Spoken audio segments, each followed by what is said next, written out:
This is a quick demo video to introduce our new product, the Tribe One Outdoors RackNet. Now the RackNet is essentially a cargo net that fits any kind of ATV rack, snowmobile, UTV, and even Jeep racks.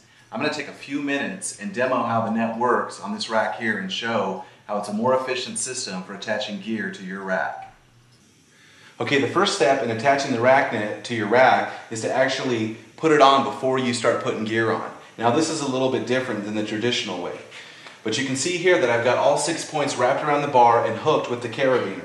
Now, what I want to do is take my hubs, which are actually slidable, and slide them to the end points so that I can get my gear in.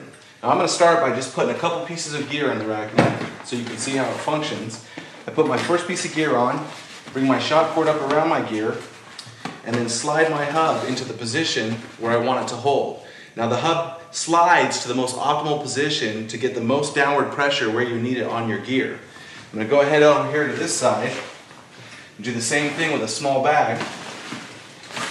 Now whether you're carrying one item or 4 or 5 items, the RackNet will be able to adjust to accommodate.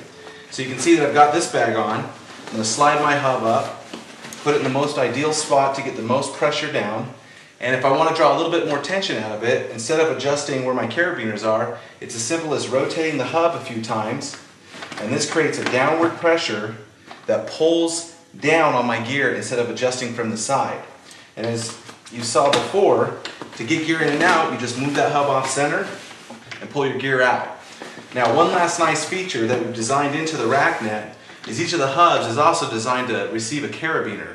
So if I want to get even more tension out of the system, or if I have a smaller object, I can simply bring my carabiner all the way back to my hub, attach my carabiner, which now gives me a hook point to really, wrench down on my gear.